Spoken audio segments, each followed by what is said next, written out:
É muita coisa. Eu estou aqui sem terno, o senhor me perdoe, mas não era a minha intenção. É tanta coisa. Eu estou fora de casa há vários meses. Eu fui afastado, eu estava em Teresina, numa palestra. Até para me vestir eu estou tendo dificuldade, estou tomando remédio. E eu não consigo me dar um branco agora. Certo. A remuneração... O advogado de Capinzal, que estudou comigo, que ele já tinha feito alguma coisa, tinha algum motivo. Tinha algum porquê que eu não consigo me recordar agora. Certo. A remuneração por esse eventual serviço que ele prestasse seria arcado pelo senhor? Se ele prestasse, seria por mim. Por quê? A Fátima ganha pouco, a Fátima tem os netos para sustentar, a Fátima é sempre um problema salarial. Mas não teve nada, não foi pago nada, não teve nada. E... Quando isso aconteceu, o senhor já estava afastado há quanto tempo? Já estava afastado.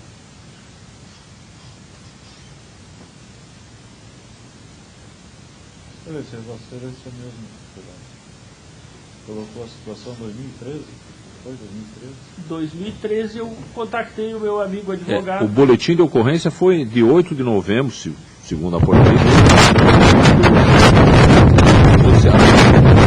Dessa situação que é posterior dessa indicação, suposta indicação de advogado, quanto tempo já havia o afastamento? Alguns meses. Porque até o boletim virar o TC, ouvir os implicados, até ele ser distribuído, até ele ser pautado, é um detalhe que eu gostaria de falar na minha defesa. Só um minutinho, Excelência, é justamente essa cronologia, desde o fato até a realização do TC e posterior a essa cronologia. O fato pode ser contemporâneo. Supostamente, se o raciocínio é que houve o arquivamento disso e haveria um recurso, houve o boletim de ocorrência, e na sequência o procedimento, o TC, arquivamento do TC. E para depois, essa a ajuda que eu queria... Isso. Tá. Então isso foi em novembro de 2012, então no decorrer de 2013. Eu acho que os SMS ela manda em torno de dezembro. Ela manda falando, eu respondo, ela tira a fotocópia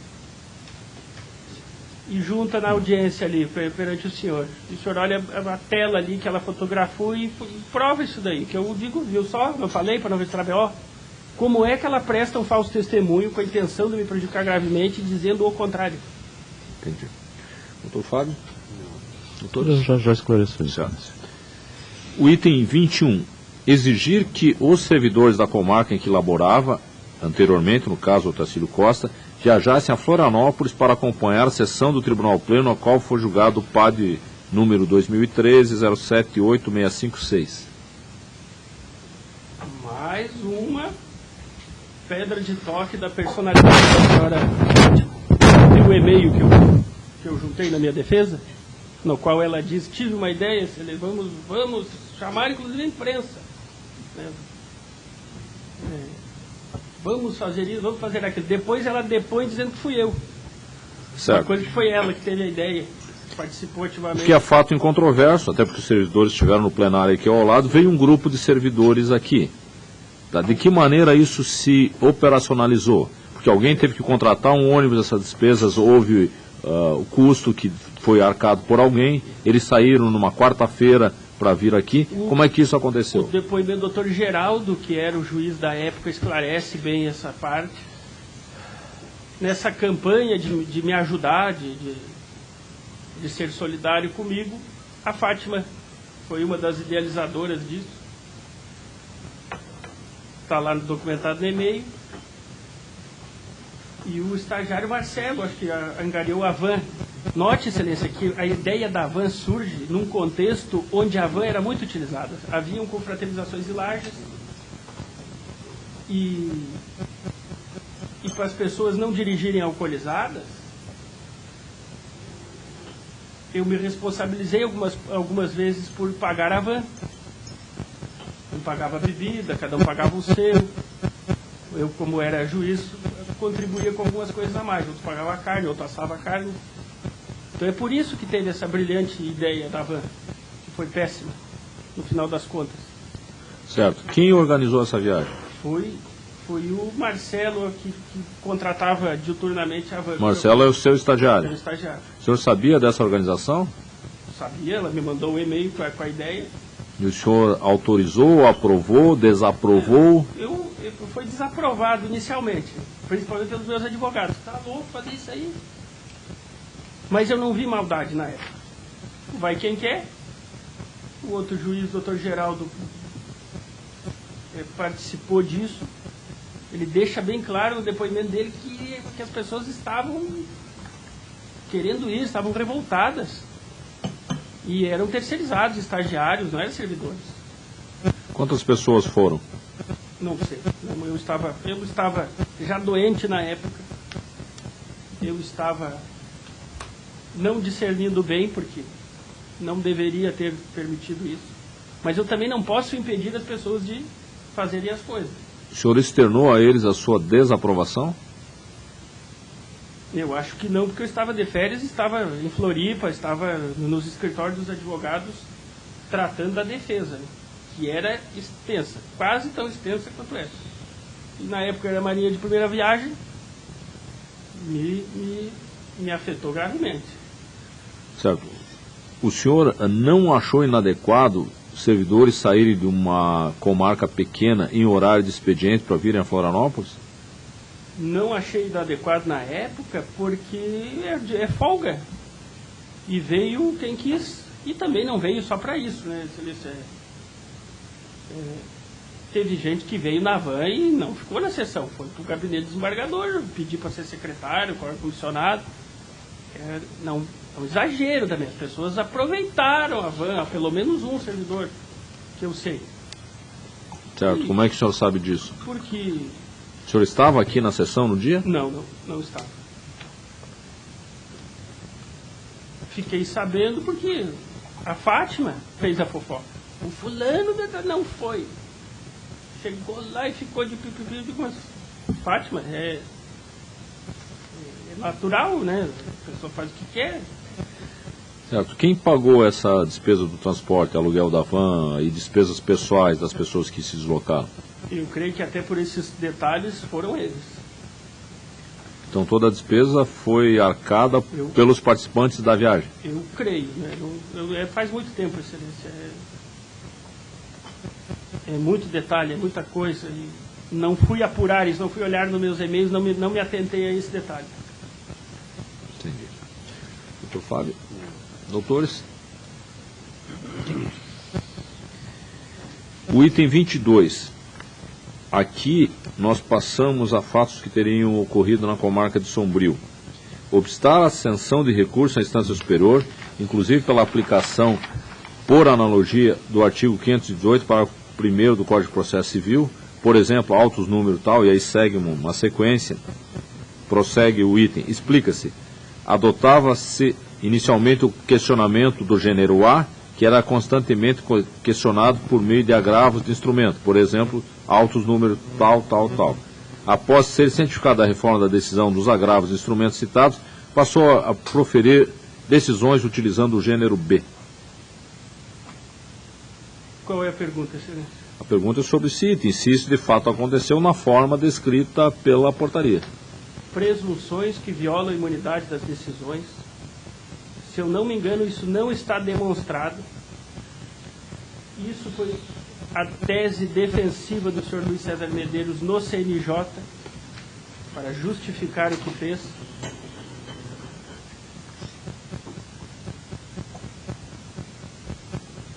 Mais de 13 mil executivos fiscais, tinha executivos fiscais do Cruzado Novo e do Cruzeiro.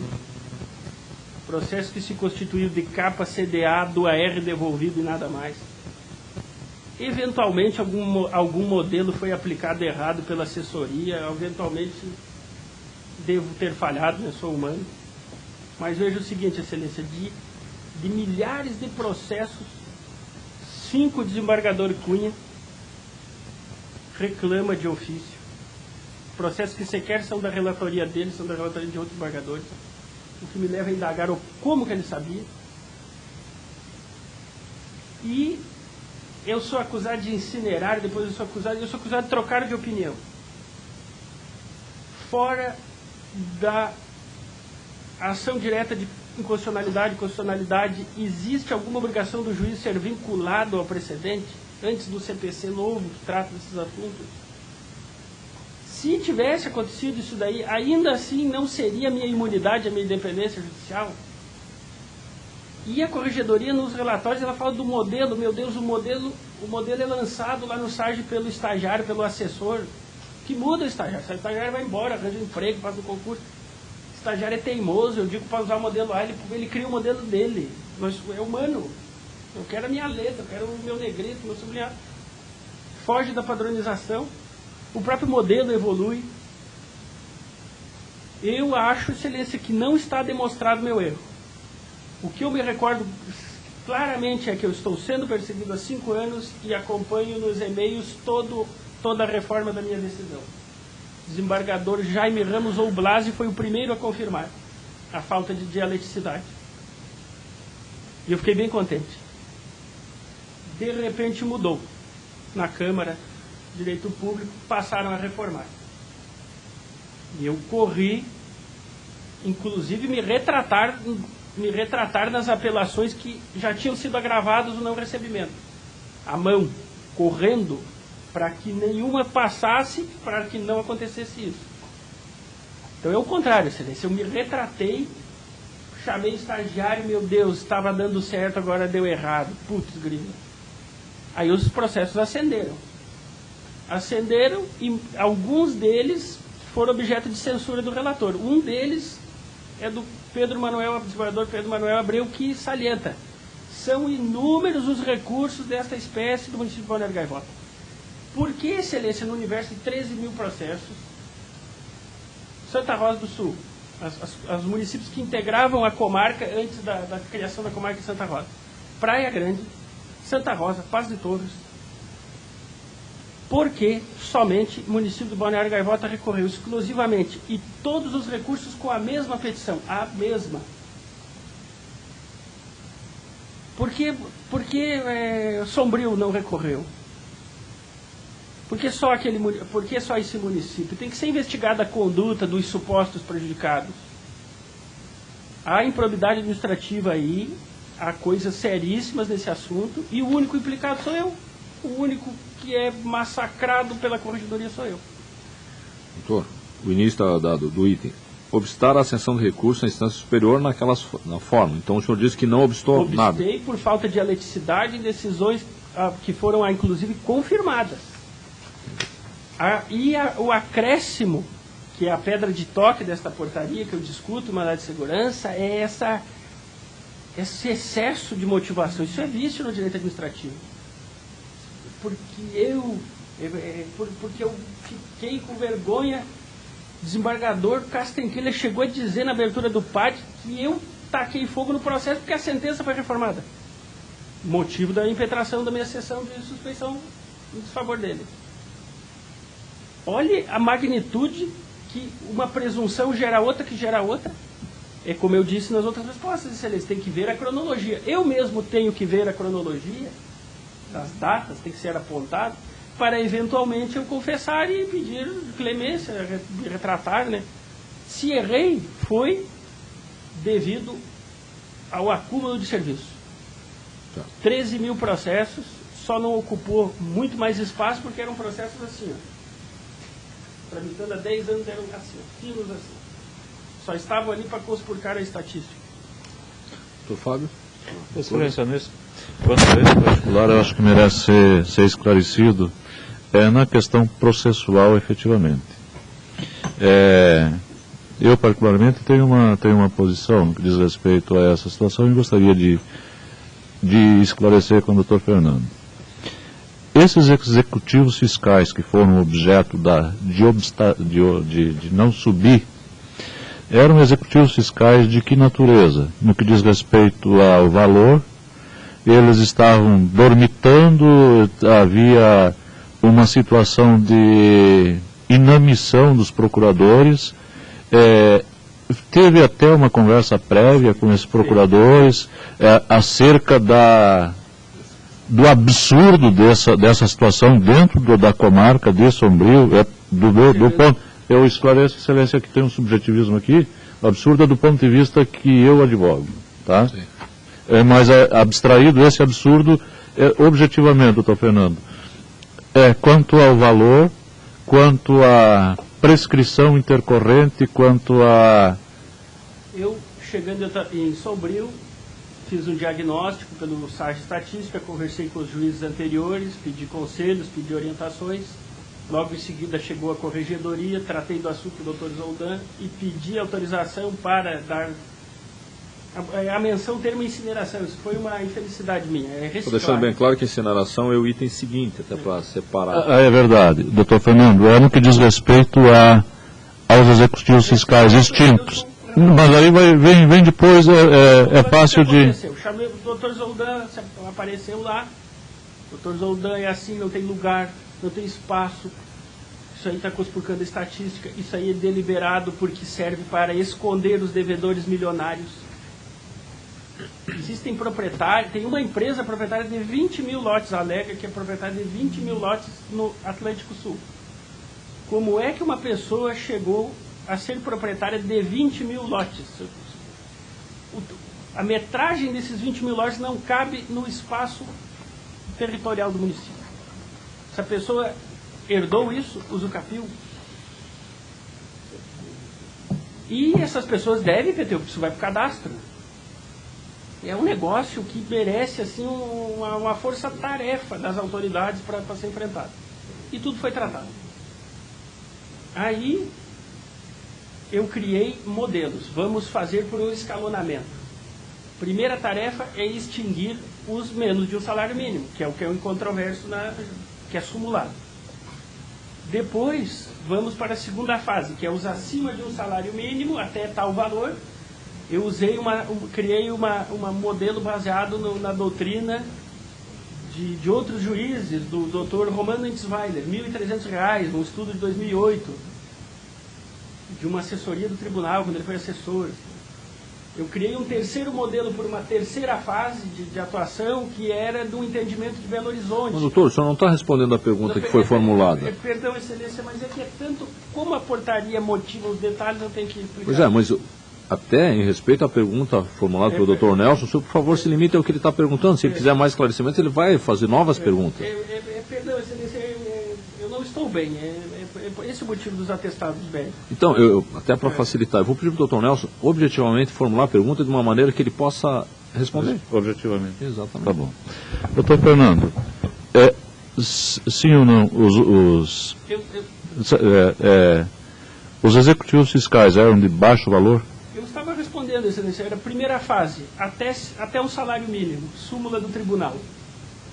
Pô, a súmula tem vários anos, como é que tramita 5, 6 mil processos perfeito, menores doutor do salário mínimo? Tá, processos, teve um gabarito para trabalhar isso, né? Teve uma orientação, prescritos... Começamos pelos menos de um salário mínimo. Tá, prescritos... Os prescritos era... Enquanto se... Prescrito é um fenômeno bem raro. Da intercorrente, não tinha. Prescritos eram todos os lotes de Passo de Torres. Perfeito. Praia Grande, eram 500, 1.000, 1.500. Sim. Esses processos eram evidentemente prescritos, eram de cruzeiro. Perfeito. Então esse não foi objeto do meu cronograma de perfeito. enfrentamento. Eu fiz uma portaria. Sim. A portaria responde a pergunta. O problema postal, o cadastro desatualizado, não tem carteiro, não tem numeração de... Aí então... tratado com o gerente dos Correios. É inanição por parte do município, e que não adotou as providências necessárias. Do município, e lanço aqui uma hipótese para o perante o Ministério Público. Omissão deliberada, porque há a intenção de prejudicar o Poder Judiciário e inviabilizado. Perfeito, doutor Fernando. Junto disso, ou aliado a isso, tem o fato da 6.830 ser uma lei especial, com prevalência do ponto de vista, aí entra a subjetividade agora. Com jurisprudência própria, doutrina própria. Com prevalência sobre todas as outras, no que diz respeito ao recebimento ou não do recurso. E até aqui eu quero manifestar um certo estranhamento, Porque eu fui buscar na jurisprudência, e a jurisprudência do TJ foi praticamente unânime, no sentido que, nessa situação, e é por isso que eu estou fazendo essas colocações, em situações como essa, o recurso é destinado ao juiz, que pode ou não eventualmente se retratar, e o embargo de divergência. Mas não necessariamente quando é infringente, não de divergência. E é por isso que eu estranho essa situação, porque é uma questão posta na lei, que é um só para concluir isso, que é um dever do juízo nessa situação. Assim. O que o legislador quis dizer? O legislador, em 1980, ele já tinha essa preocupação da antieconomicidade. A jurisprudência, às vezes, é mais arcaica que o legislador. Acho que já fizemos E a lei fala em 50 URTNs. O problema é que o RTN não existe mais. Então, atualize 50 URTNs. Por um método de cálculo, chega a dar menos que um salário mínimo. Então, o método tabelado pelas resoluções inutiliza a meios legislatórios. Tá. Então, por isso que a AGU, no âmbito federal, chega e diz assim, mas você quer que existir executivo fiscal, tem que protestar e tem que ser uma cobrança administrativa. Tá, mas só para esclarecer então. Milhares de reais. Tá, para esclarecer então. Doutor Fernando, por favor, o senhor permite que o seu advogado prossiga? Nós estamos discutindo doutrina. Não, nós estamos discutindo doutrina. Ele fez uma pergunta objetiva, o senhor precisa responder. A portaria, ao entrar na imunidade judiciária, me obriga a ter que defender a motivação das minhas decisões. Eu estou tentando me defender. Perfeito, doutor Fernando. Mostrando que o doutor Romano Antisweiler fez um estudo dizendo que é R$ 1.300. Isso lá atrás, se atualizar, vai para mais ainda. Perfeito, doutor Fernando. Fernando. As decisões foram assim. Sim, perfeito, eu disse doutor que Fernando. as de prescrição são um volume menor. As de prescrição são em menor valor. 1.200, 1.300, num volume de 26 mil processos, que era o que tinha lá quando eu cheguei, não era a prioridade. A prioridade sempre foi as mesmas de um salário mínimo. Tá. Doutor Fernando, depois daquele julgamento, só para deixar claro, a mudança de posição foi no sentido de acompanhar o tribunal daí.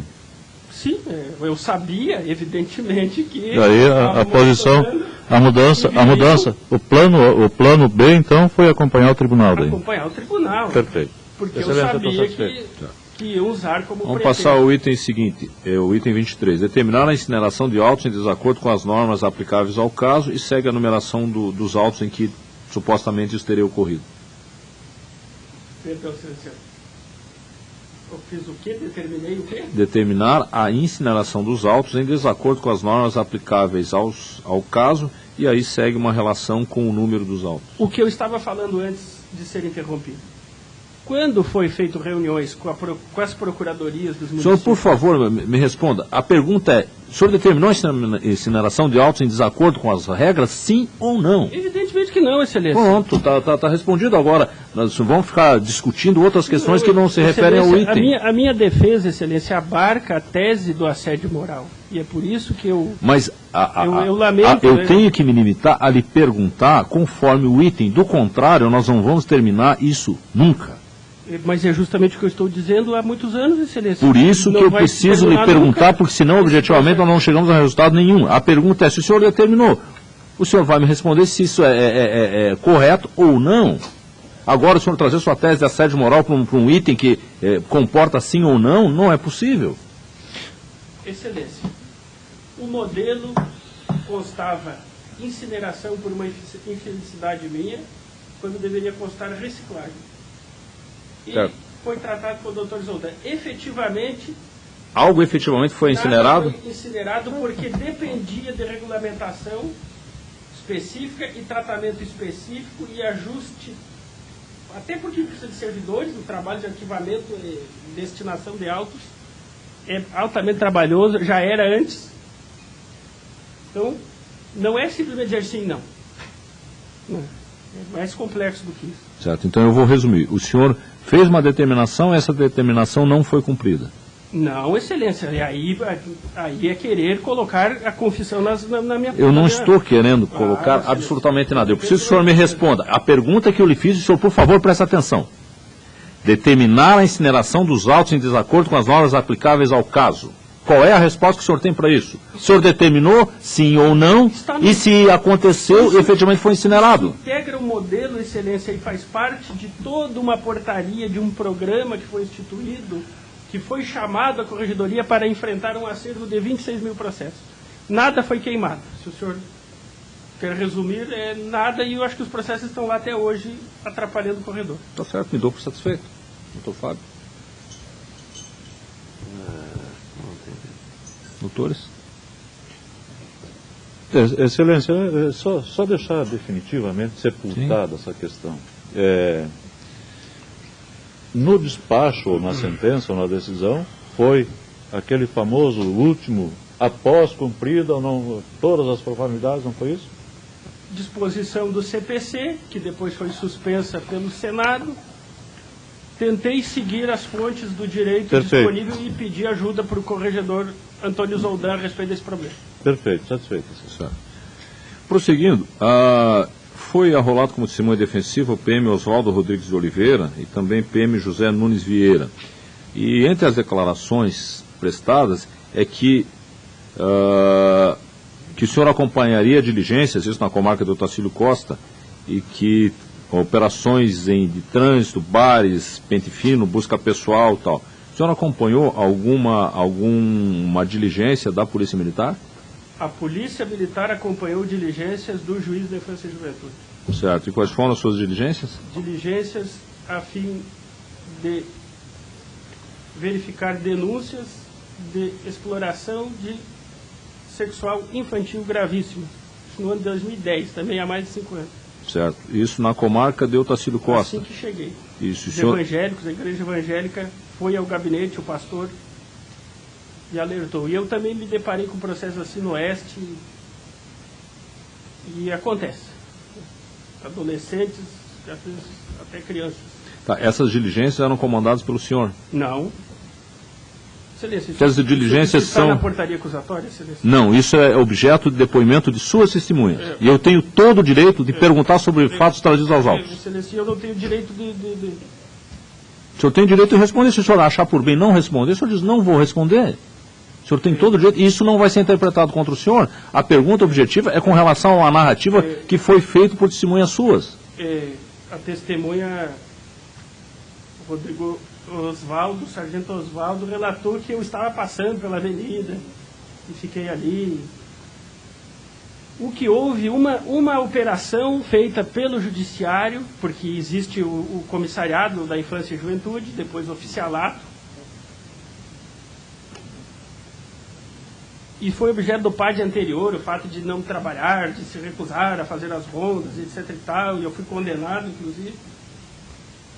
E é nesse sentido, excelência. Então é diferente dizer que eu acompanhei, eu comandei, eu abusei da... O senhor me disse... Não, eu não disse que o senhor abusou nada. Eu fiz uma pergunta objetiva. O senhor me respondeu que, na condição de juiz da infância, tomou essas providências. Solicitei, combinei com o capitão que era preciso tomar uma providência e o Código o Estatuto da Criança e Adolescente é de 1990. Ele tem um linguajar mais inquisitivo.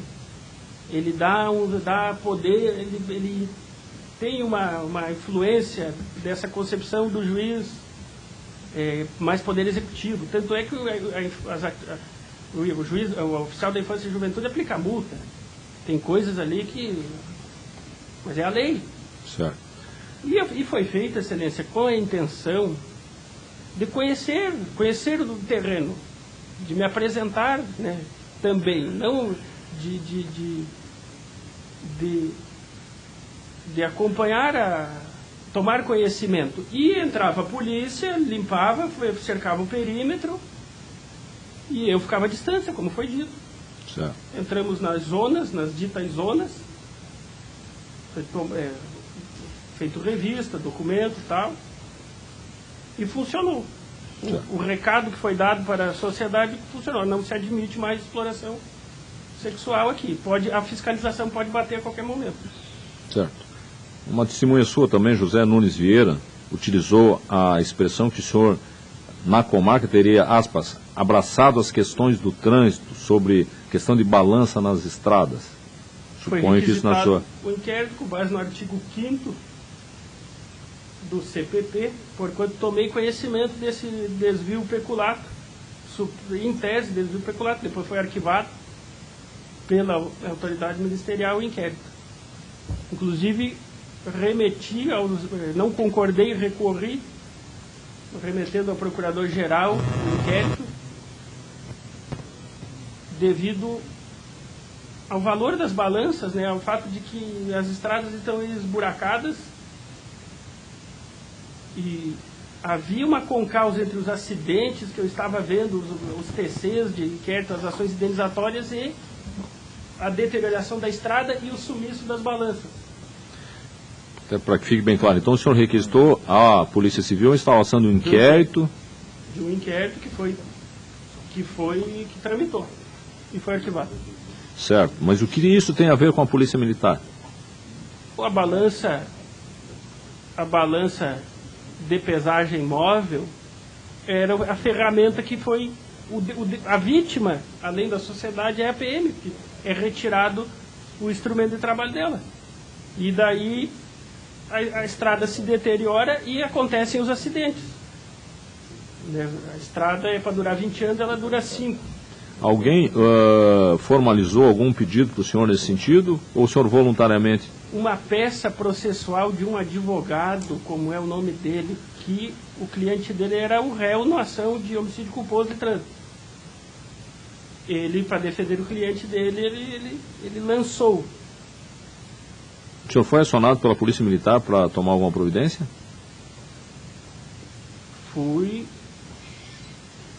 Eu tomei conhecimento, conversas, visitando. Na verdade, eu estive no posto da PRE e vi um buracão no chão. E eu olhei para aquele buracão, mas o que é esse buraco? Esse aqui é o buraco da balança. Os caras não só tiraram a balança, como cavaram um buraco, porque a balança exige que seja um tablado. Aí eu lembrei da petição do advogado lá no processo. Aí você vai somando um detalhe, um comentário, um boato, uma peça, uma alegação. Certo. Segundo a sua testemunha, lerei aqui, que no primeiro semestre de 2010 eu levei formalmente essa questão da falta de equipamentos importantes como essas balanças de pesagem portáteis. Isso aconteceu? Se o coronel falou, deve ter acontecido. Até porque eram muitos acidentes. Eu poderia me acidentar naquela rodovia. Os jornais falam atualmente disso, é um problema. Certo, entendi. Doutor Fábio? Gostaria de depois esclarecesse um pouco mais sobre o seu papel nessa diligência, quando acompanhava a polícia. Foi observando a distância, desarmado, e foi uma operação. E batia foto? Não fotografei. Eu geralmente fotografo tudo, até para ter como me defender depois de alguma acusação. E eu acho que nessa não. Até para não, porque como é ambiente de meretrícia, eu sair fotografando as pessoas, isso ia causar um constrangimento.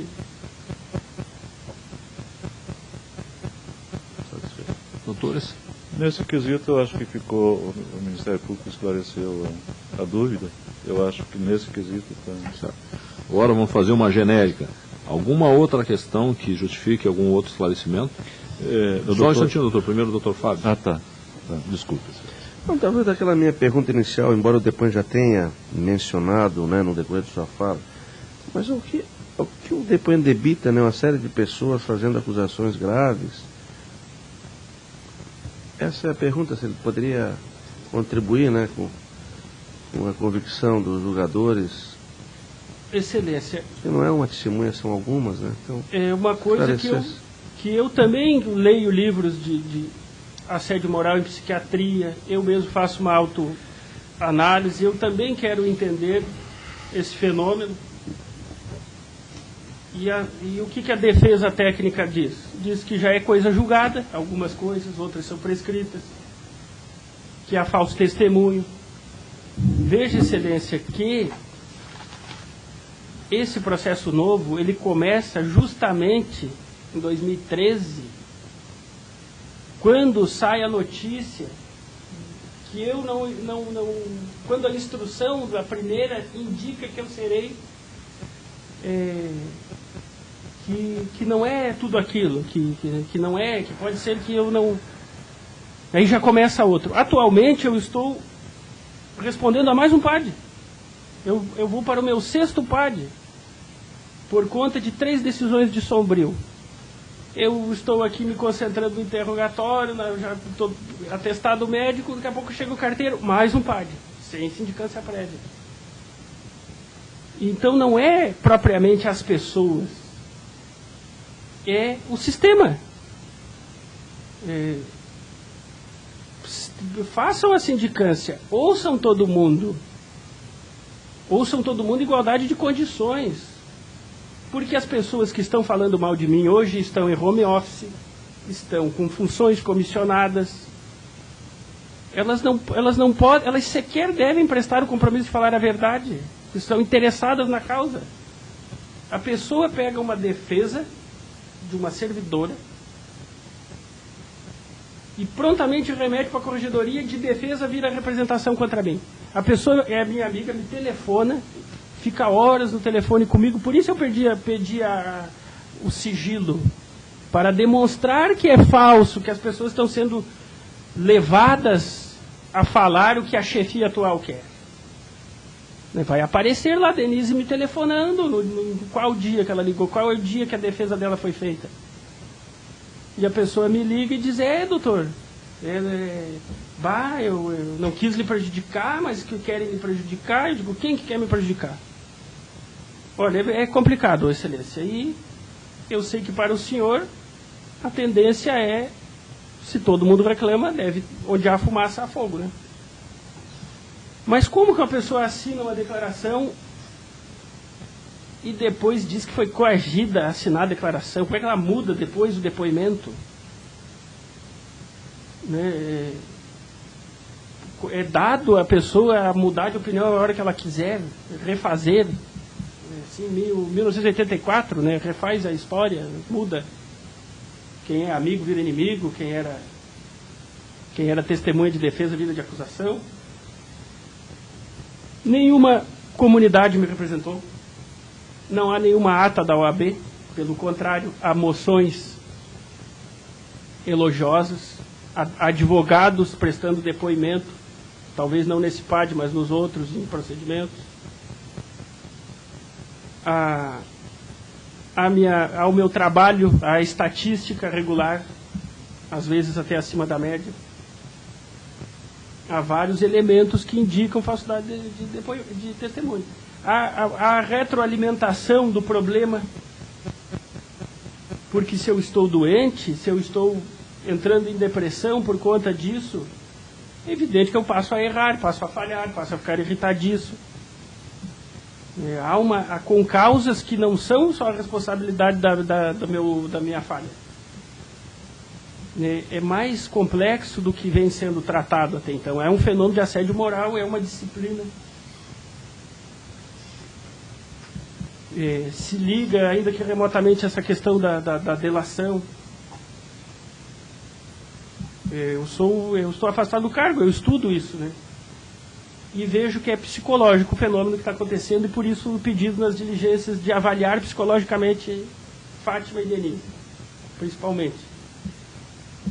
Porque ao passo que eu sou um monstro, somando esta portaria a outra, elas são a perfeição. Elas nunca erraram, nunca pediram desculpa. São sempre as vítimas. O que também não condiz com a realidade forense. Cada servidor tem uma característica, um é bom numa coisa, outro é bom em outra. Doutores? Excelência, eu entendo e até manifestei para Vossa Excelência e manifestei para o Dr. Fernando que era a oportunidade dele apresentar aqui a versão dele dos fatos e mostrar que não é o que foi pintado aqui.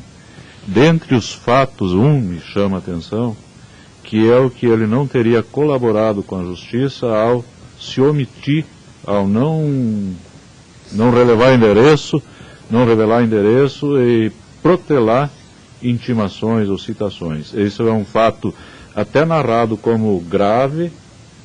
Pois tantas, inúmeras vezes foram as questões, o oficial de justiça não encontrou, estava aqui, estava ali, acolá. Eu gostaria que o doutor Fernando, por favor, esclareça ao nobre desembargador como é que é essa situação. Efetivamente, o que aconteceu aí? Ao sofrer esses tipos de intimações e ler essas portarias, essas coisas, com a experiência que eu já tenho, disciplinar, a tendência é saber o que vai acontecer depois. Eu estava de férias em São Paulo, inclusive conheci autoridades lá e nesse assunto, outras pessoas assediadas, alegando estarem assediadas. Eu estou me especializando nisso aí.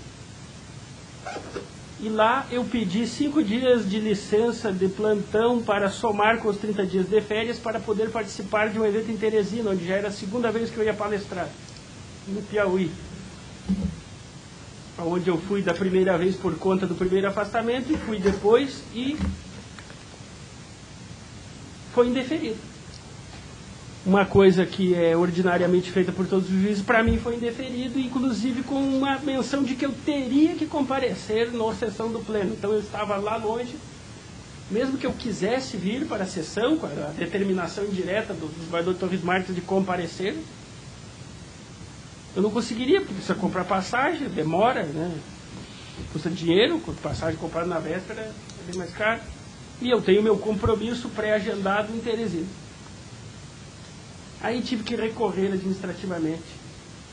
Tive que pedir que o desembargador titular da presidência, o Nelson Schaefer, que agradeço, né, por ter deferido, porque senão eu ia responder mais um PAD, por ter faltado ao serviço. Eu estava em Teresina quando fui afastado. Fui afastado quando eu estava indo, que a sessão foi marcada nas minhas férias. Até eu voltar de lá, o oficial não ia me encontrar. E de centenas de ligações para o meu telefone. Quem é que faz isso? Quem faz isso é banco. Quem faz isso é alguém querendo vender alguma coisa. Não é a praxe, nem processos criminais, nem eu pelo menos nunca vi. Nem no intimafone. E o VoIP, ele varia. Quando era o telefone fixo, você vê, quem está me ligando é o gabinete do fulano. Isso mudou, uma hora liga um, outra hora liga outro. Ligou 2, 3 vezes e falhou, é VoIP, está ruim a comunicação, mas o cara bloqueia. Até eu me ligar que poderia ser o fórum tentando me intimar de alguma coisa, foram centenas de ligações, e o que é objeto de indagação. Por que tanto empenho em me intimar? Por que tanta pressa às vésperas do recesso? E uma explicação é essa. Outra é que eu respondo o processo de Otacílio Costa, tenho que me deslocar para Lages para contratar advogados de perto de Otacílio Costa, que conheçam Otacílio Costa. Eu tenho que sair de Birama, eu tenho que sair do meu domicílio. Eu já não estava lá, tenho que sair de lá.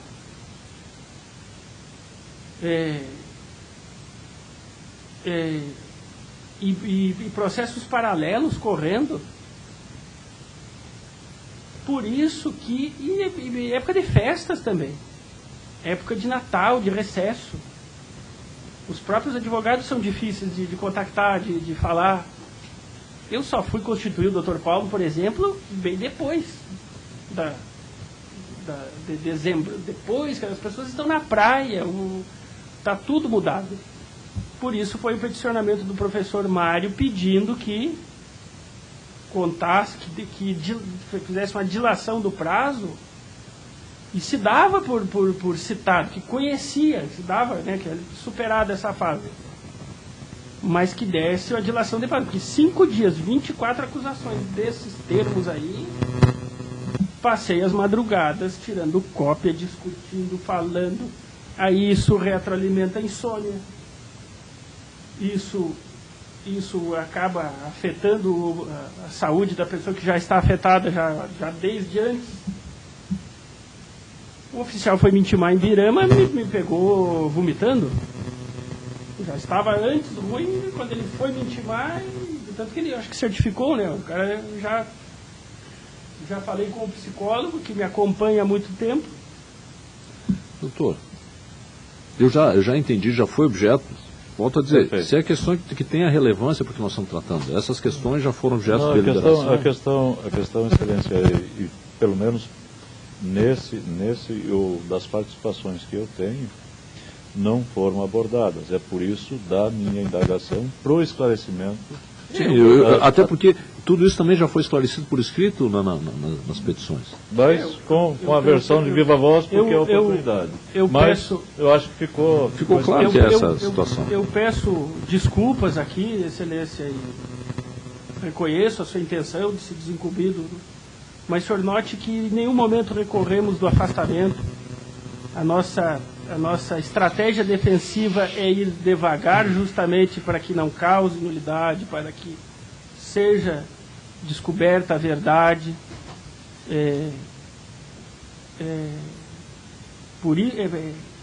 para não se agravar.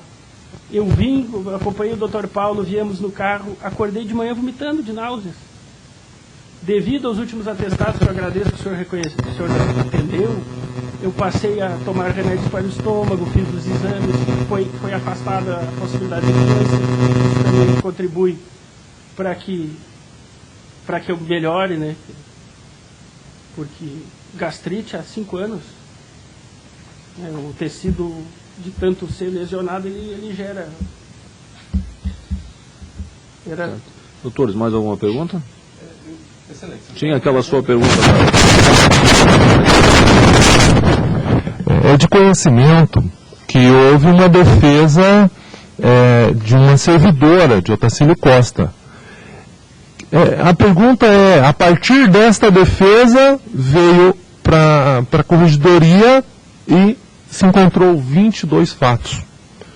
Eu pergunto para Vossa Excelência e para o Dr. Cordioli, foi a Denise quem elaborou essa defesa? Por que a partir dessa defesa se esgrimou tantos fatos, foram atrás de tantos fatos? Qual a defesa que o senhor se refere, doutora? Desculpa, não entendi. A defesa da Denise, Excelência.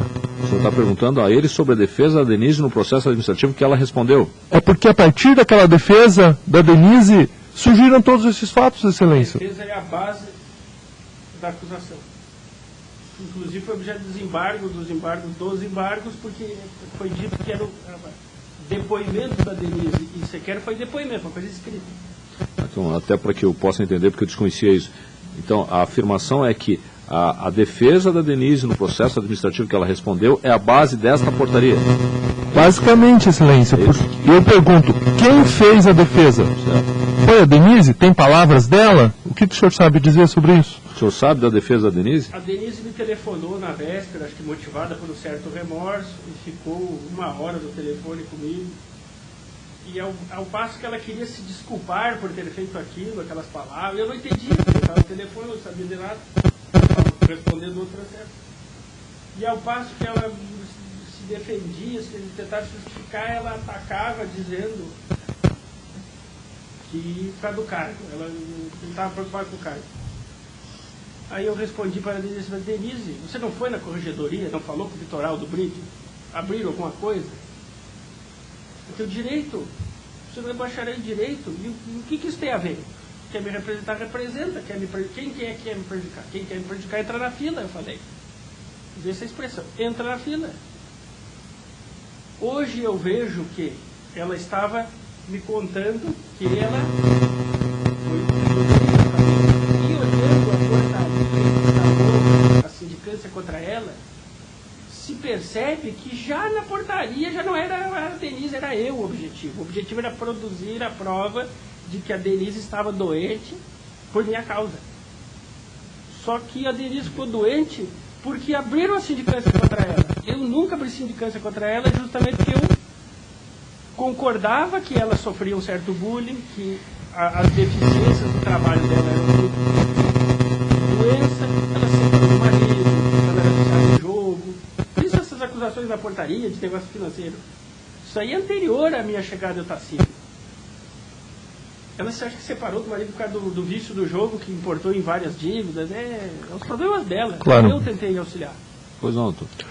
Excelência, sobre os depoimentos de Denise, Fátima e Daniela, eu tomei notas de algumas expressões utilizadas por essas testemunhas. Eu gostaria de ouvir do interrogando o sim ou não, o não, sobre essas situações. Eu posso fazer as perguntas, porque depois não... Né? A servidora Denise fala somente sim ou não. Fala em assédio de padaria, mal vestidas, dentes tortos, várias pessoas na padaria. O senhor debochava em gabinete, você não tem mais cargos. O senhor dizia para ela que é incompetente. Isso o senhor fez ou não? Não. Isso ele já respondeu nisso que não fez. Tem mais coisas, excelências. Se o magistrado disse para Denise que o juizado especial estava em melhores condições com a saída dela, se ela disse para o magistrado que estava delicada financeiramente, se ela tinha que andar de carro velho, tudo isso ela disse no depoimento dela. O magistrado disse isso para ela uma vez? Não, excelência. Isso é fruto da cabeça dela? Pergunta. Aí é subjetivo, doutor. Que ele pode dizer se ele disse isso ou não. Isso ele já respondeu que não. O senhor disse para ela que ela não guardava dinheiro?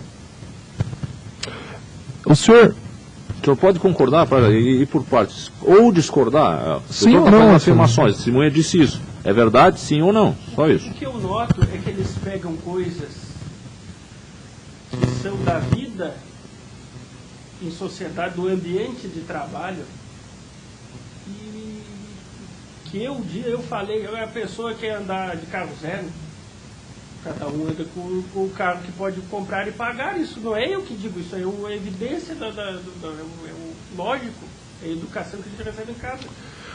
Ela fala que o senhor quis saber da dificuldade financeira dela, o porquê? O senhor quis saber? Ela veio ao meu gabinete mais de uma vez com a folha de pagamento, com a cópia das coisas dela. Ela Não foi o senhor que procurou? me importunou com esses assuntos, chorando porque ela queria ganhar 10 mil reais. E não dá, tem que ser bacharel em direito e tem que...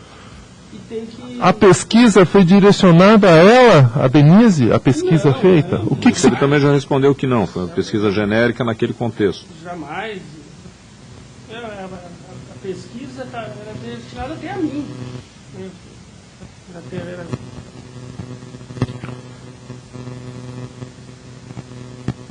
O questionário, essa pesquisa era para saber quem incomodava mais? Era direcionado a alguém? Volto a lhe dizer, doutor, tudo Sim, isso ele excelência. já respondeu, que é um questionário genérico naquele contexto que todos foram, que não era identificado. Claro, excelência.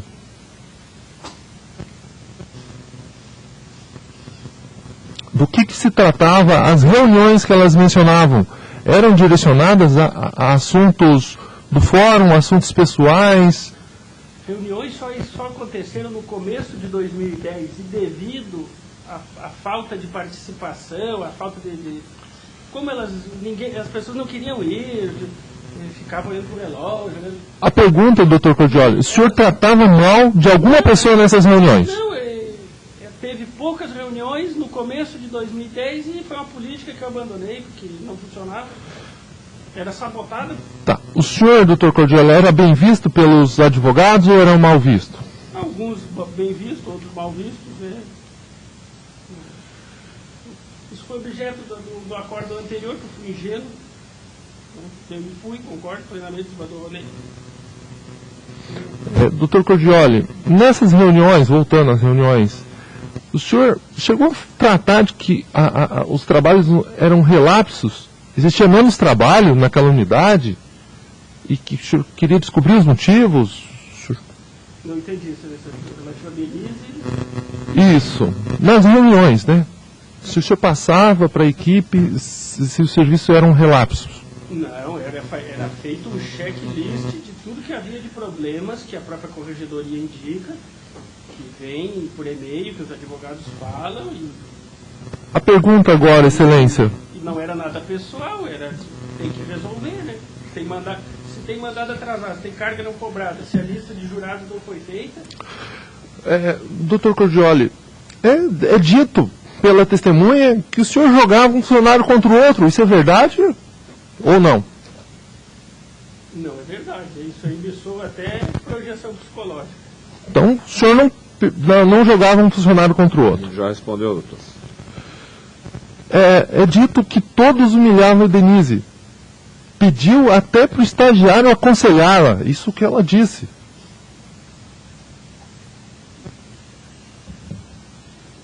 A Denise era servidora problemática, isso acontece, antes de eu chegar. Mas o senhor pediu para o estagiário aconselhá-la? Aconselhar do quê? Quando? Por quê? Se alguém se compadeceu com ela. É usado entre aspas, já passando para a próxima pergunta, entre aspas. O estagiário dela era o Marcelo no começo. Antes era filha da servidora da TSI, teve um conflito, a servidora foi dispensada por causa da Denise. Aí posteriormente essa mãe, até hoje indignada com a dispensa da filha dela, depõe a meu favor, apesar de tudo, a pessoa... Doutor Cordioli, já interrompendo e já passando para a próxima pergunta, é dito pela Denise, entre aspas, que o senhor afastou ela por 6 meses? Isso é verdade? Não, é verdade. Para que outros pudessem assumir o trabalho e desempenhar com melhor qualidade? Isso é verdade? Uma coisa ligada à outra? Ela teve algum prejuízo com isso? Isso tem a ver com a Fátima, com a ideia de... Doutor, a pergunta que ele disse se isso é verdade ou não. O senhor já disse se não é verdade, então não precisa discorrer a respeito de um fato que o senhor já disse que não é verdadeiro. Doutor, sim ou não também a outra pergunta? Porque é dito pela Denise. O senhor pressionou ela a tirar férias? Sim ou não? Não. O senhor disse uma vez para ela que se ela saísse de férias, o cargo seria ocupado por outra pessoa, ameaçando-a? Sim ou não? Isso foi o que aconteceu, não o que eu ameacei. Porque ela não era bacharel em direito e não dava conta do trabalho devido aos problemas pessoais dela. Sobre o café agora, excelência, o senhor determinou que funcionários que tinham mais afinidade fossem separados? Isso partiu do senhor? Sim ou não? Estagiários foram orientados a vigiar a Denise. Ela disse que os estagiários estavam vigiando ela. Sim ou não? Não. Sobre o ping-pong, havia jogo de ping-pong no horário de trabalho? Ele já respondeu, doutor. O senhor está fazendo perguntas que já respondidas por ele. Claro. Corre o risco de se contradizer. Então eu prefiro que se mantenha as perguntas originais, porque do contrário... Claro, excelência. Tudo bem. Algumas aqui são muito importantes. E essa é muito importante. Sim ou não, se o doutor Fernando pediu a remoção compulsória da dona Denise? Remoção compulsória, eu pedi um estudo. Porque a Denise alega que o senhor requereu a remoção compulsória dela. Eu fiz um documento para o tribunal relatando a grave situação dela e antevendo o problema que ela teve depois ela tirou atestado, ela entrou em depressão, mas não era depressão, era anemia, é bem complicado, é complexo médico a situação. Eu antevi, tentei prevenir e remoção compulsória é uma coisa que eu sempre tentei estudar, tentei ver, mas como não é um diploma legal específico judiciário, é uma coisa que não existe. Existiu para mim que foi removido compulsoriamente. Não, satisfeito com relação ao que disse a Denise, né? Passamos a Daniela Praz. Ela disse que o senhor perseguiu ela depois da licença maternidade. Isso é verdade ou não? Mas doutor, até porque a gente tem um rumo. Todas essas perguntas foram respostas negativas. O que nós estamos fazendo é reperguntando com uma outra roupagem e corremos o risco dele se confundir. Sinceramente, eu não acho produtivo para a defesa, até porque as respostas foram todas negativas. Ele não aceitou nenhuma imputação dessas. Claro, Agora a sim. gente está indo para o detalhe da negativa. Ela fala perseguiu porque ela perdeu a função, ela não é bacharel. Veio um bacharel que foi mais produtivo, é isso, a palavra perseguição significa isso, só que isso é o direito administrativo se operando.